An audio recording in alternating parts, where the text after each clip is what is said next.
నమస్కారం అండి. నేను డాక్టర్ మోవ శ్రీనివాస్ అండి, కార్డియాలజిస్ట్ని వృత్తిరీత్యా. ఇకపోతే ఈ మధ్యకాలంలో మనకి ప్రీతి అనబడేటటువంటి ఎండి అనస్థీషియా ఫస్ట్ ఇయర్ స్టూడెంట్ పాపం ఆత్మహత్య చేసుకుని ప్రాణాలు వదిలేసింది. సో జస్ట్ 2 రోజుల క్రితమే జరిగింది బేసికలీ. సో ఈ విషయం మీద చెప్పాలి అంటే ఈ విషయంలో 100% క్లారిఫికేషన్స్ కొంత లేనప్పటికీ ఆల్మోస్ట్ పోలీసుల చేతిలో 80% ఆఫ్ ఇన్ఫర్మేషన్ ఉన్నది.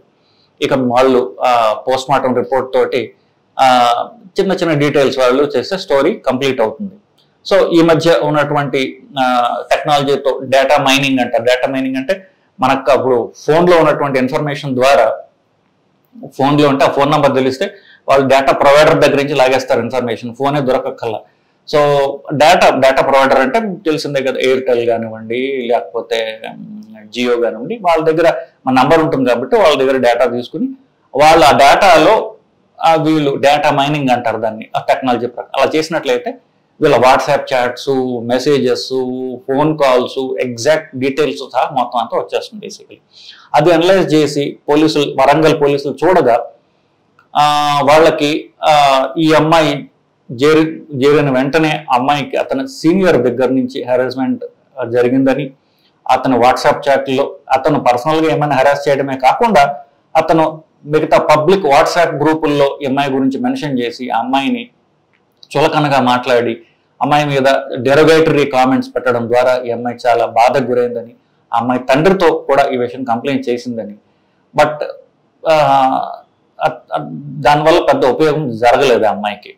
సో దానివల్ల she took a drastic step of injection ఒకటి తీసుకు. ఏం ఇంజక్షన్ అది ఇక క్లారిటీ లేదు, దాని మీద రకరకాల వదంతులు ఉన్నప్పటికీ కూడా పోలీసులు ఇచ్చిన దాని ప్రకారం సక్సనైల్ కోలిన్ యాంప్యూల్ పక్కన ఉన్నప్పటికీ అది ఓపెన్గా లేదు. ఇంకొక యాంప్యూల్ మాత్రం ఫుల్గా ఖాళీ పడి ఉంది అక్కడ, దాని పేరు వాళ్ళు వెల్లడించలేదు. పోస్ట్ ఆఫ్ దానిలో తెలియచ్చు. సో ఇది ఒక చాలా మనం హేయమైన గర్హించదగ్గరటువంటి విషయం బేసికలీ. ఇకపోతే నేను ఎంబీబీఎస్ దగ్గర మొదలు పెట్టుకుని అన్ని డిగ్రీలు చేశాను. ఎంబీబీఎస్, ఎండి చేశాను, డిఎం చేశాను. డిఎం తర్వాత ఫెలోషిప్ చేశాను ఫ్రాన్స్లో 1 ఇయర్ పాటు. కామన్గా ఇప్పుడు ఇది ఎంఐ ప్రాణాలు తీసుకుంది కాబట్టి అది మీడియాలో హైలైట్ అయింది కాబట్టి ఇప్పుడు అది అందరికి ఇంట్రెస్ట్ వస్తుంది.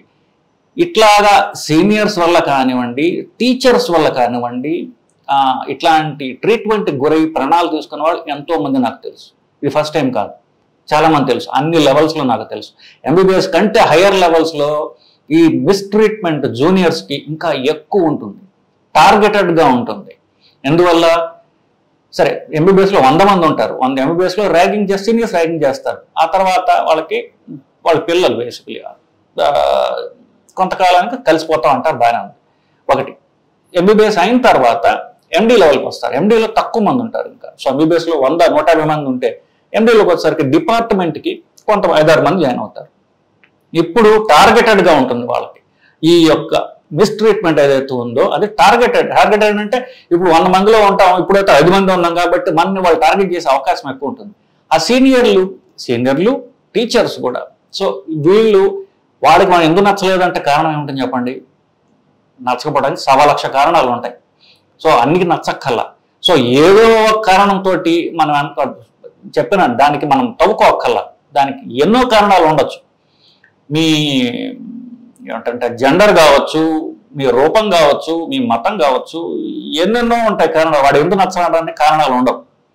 ఆ కారణాలతోటి వీళ్ళు హెరాస్మెంట్ చేయడం సర్వసాధారణం. డిఎం లెవెల్కి వచ్చిన తర్వాత ఇంకా తక్కువ మంది ఉంటారు. మా టైంలో 1-2 ఉండేవాళ్ళం, అంటే ఆల్మోస్ట్ లైక్ 15 ఏళ్ల క్రితం. ఇప్పుడు 7-8 మంది ఉంటున్నారు. డిఎం లెవెల్లో కంటే ఎండి తర్వాత లెవెల్లోకి వచ్చేసరికి, డిఎం ఎంసీహెచ్ లెవెల్స్కి వచ్చేసరికి ఇది ఇంకా ఎక్కువ ఉంటుంది. అప్పుడు సీనియర్ల కంటే కూడా టీచర్స్ దగ్గర నుంచి ఎక్కువగా ఉంటుంది. సో వాళ్ళకి గట్టిగా తెలుసు ఏమిటి, మనం కోర్సు వదిలి పోలేము. ఎందుకు? కష్టపడి తెచ్చుకున్నది మనం ఎక్కడికి పోలేము.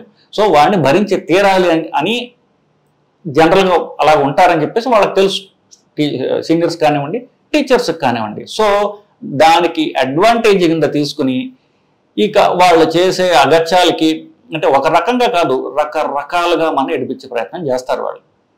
చాలా 100కి 90 మంది దీన్ని తట్టుకుని వాళ్ళతో భరించి వాళ్ళతో అయ్యా బాబు సార్ అనుకుంటూ వాళ్ళ చుట్టూ తిరిగి వాళ్ళ శుశ్రూషలు చేసి వాళ్ళతో మాటల్ని భరించి వాళ్ళ తిట్లు అవమానాలు భరించి ఎట్టొకట ఆ 3 ఏళ్ళు డిఎం అయినా ఎండి అయినా 3 ఏళ్ళు ఆ 3 ఏళ్ళు వాళ్ళని భరించి మొత్తం డిగ్రీ తీసుకుని బయటకు వచ్చి తర్వాత చూసుకుంటారు.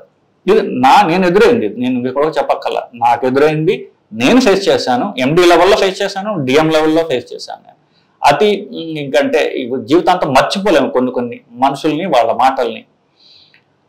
ఇక ఒకటి, సో అన్ని లెవెల్స్లో ఉంటుంది, అనుమానం లేదు దీంట్లో. ఇది ఫస్ట్ క్లారిఫికేషన్. మీరు ఎంత పెద్ద హాస్పిటల్కి వెళ్తే, అంటే ఇప్పుడు వరంగల్లో జరిగింది, మీరు హైదరాబాద్లో పెద్ద ఇన్స్టిట్యూట్స్ ఉన్నాయి, ఢిల్లీలో బాంబేలో ఇంకా పెద్ద ఇన్స్టిట్యూట్స్ ఉన్నాయి. మీరు ఎంత పైకి వెళ్తే ఇదంత ఎక్కువ ఉంటుంది. ఎందుకు ఎక్కువ ఉంటుంది అంటే స్టూడెంట్స్ అంటే పోనీ వాళ్ళ తక్కువ వయసు వాళ్ళు చేశారు. టీచర్స్లో కూడా ఉంటుంది. అది టీచర్స్లో ఎందుకు ఉంటుంది అంటే నీచత్వం వల్ల, అనుమానం లేదు. సో మన దగ్గరికి ఒకడు వచ్చాడు, నా కొడుకు లాంటి వాడు, నా కూతురు లాంటిదో, వాళ్ళు చదువు నేర్చుకోవడానికి వచ్చారు. నా కొడుకు నా అంతవాడు కాకపోయినా నా అంతవాడిని ఇంకొకరిని చేయగలిగినట్టు వాడు నా పిల్లవాడే కదా. వాడి జీవితాంతం నేను నేర్పిన విద్య వాడు గుర్తుపెట్టుకుంటాడు కదా. సో వాడికి విద్యా భిక్ష పెడుతున్నాను, నా కొడుకు లాంటి వాడు అనుకుని వాళ్ళు టీచ్ చేయాల్సింది కాకుండా రకరకాల కారణాలతోటి విశ్వనాథ్ గారి సినిమా కూడా వచ్చింది దీని మీద. గురువు శిష్యుడి యొక్క టాలెంట్ చూసి చాలా అసూయతోటి ఆ పిల్లవాడిని హెరాస్ చేసి వాళ్ళ పిల్లవాడి ప్రాణం తీస్తాడు. సో అది బయటే కాదు, జరుగుతుంటుంది. ఇఫ్ దే చెప్పారు మీరు టాలెంట్ తక్కువ ఉన్న ప్రాబ్లమే, టాలెంట్ ఎక్కువ ఉన్న ప్రాబ్లమే. టాలెంట్ తక్కువ ఉంటే ఇలా హెరాస్ చేసే ఒప్పుకోవచ్చు. నువ్వు బాగా తెలివైన వాడు అయితే అందుకు నువ్వు అనుభవించాల్సి వస్తుంది. సో దీనికి చెప్పాను కదా, కారణాలంటూ ఉండవు, కానీ ఇది జరుగుతోంది, సర్వసాధారణంగా జరుగుతోంది. సో హిస్టరీలో ఇప్పుడు కాదు, 20 ఏళ్ల క్రితం 30 ఏళ్ల క్రితం ఆల్డా ఇన్స్టిట్యూట్లో ప్రాణాలు తీసుకున్న వాళ్ళు ఉన్నారు. నిజామ్స్ ఇన్స్టిట్యూట్లో ఒక 5-6 ఏళ్ల క్రితం కూడా ప్రాణాలు తీసుకున్న వాళ్ళు కూడా ఉన్నారు. సో ఇది సర్వసాధారణం అండి. కాకపోతే ఇది ఎందుకు అందరూ తొలగించుకుని పోవడం వల్ల జరుగుతున్నాయి. ఎంక్వైరీలు వేస్తారు డాక్టర్లు కాబట్టి ఎంక్వైరీ వేసినట్టు కానివ్వండి, దానిలో వచ్చినటువంటి ఇవి కానీ బయటికి రావు, అనుభవించిన వాడికి తెలుస్తుంది ఇవన్నీ. సో దీనికి కారణం చెప్పాను. బేసికలీ సొల్యూషన్ ఏమిటి? బేసికలీ సొల్యూషన్ కష్టమే. ఇప్పుడు ఫర్ ఎగ్జాంపుల్, ఇప్పుడు ఈ అమ్మాయి ఉంది, ఒక పీజీ స్టూడెంట్ ఉన్నాడు.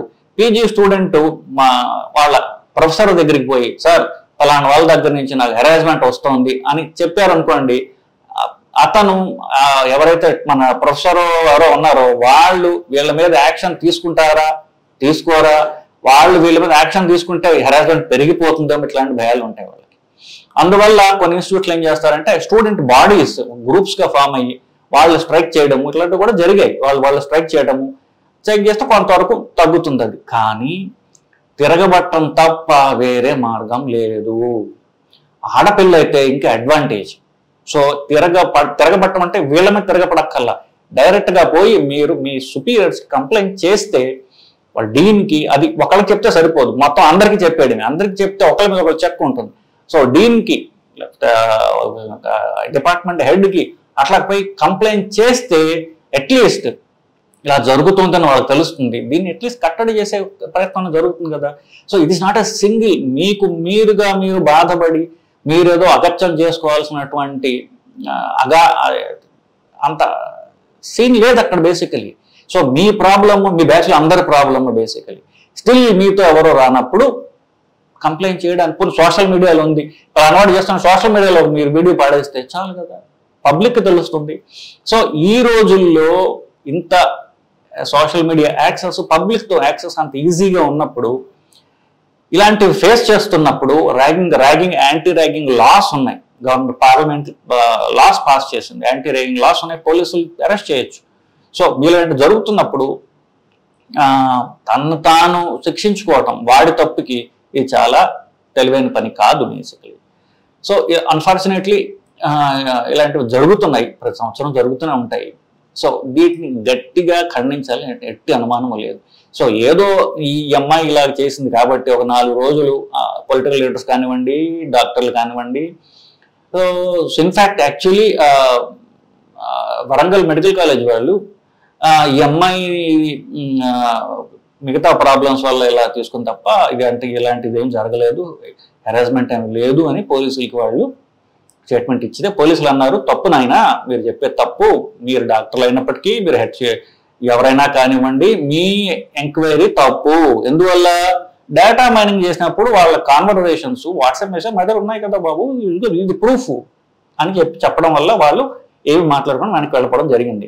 సో ప్రొటెక్ట్ చేయాల్సిన అవసరం లేదు. ఎవరెవరైతే తప్పు చేస్తారో వాళ్ళని కఠినంగా శిక్షించాలి, ఎవరిని వెనకేసి రావాల్సిన అవసరం లేదు. అందుకు ఈ ఎగ్జాంపుల్ కింద ఈ డీప్ రూటెడ్ మెలడీ ఏదైతే ఉందో దాన్ని నిర్మూలించే ప్రయత్నం చేయడానికి ఇది ఒక కార్నర్ స్టోన్ అవుతుందని నేను ఆశిస్తున్నాను బేసికలీ. సో టీచింగ్ హాస్పిటల్స్లో ఉన్న వికృత చర్యలు సీనియర్స్ కానివ్వండి, టీచర్స్ కానివ్వండి, వాటిని ఆపటానికి ఇది ఒక గ్రేట్ ఇన్స్పిరేషన్ లాగా అవుతుందని నేను ఆశిస్తున్నాను. నా సలహా ఇలాంటి ఉన్నట్లయితే సోషల్ మీడియాలో పెట్టండి. మీ టీచర్లకి మీకు వెళ్తే ఏమవుతుందని భయం ఉన్నట్లయితే సోషల్ మీడియాలో పెట్టండి. Expose these bad people. So అప్పుడు ఇలాంటివి మళ్ళీ జరగకుండా మనం దీన్ని ఆపగలమండి. Thank you.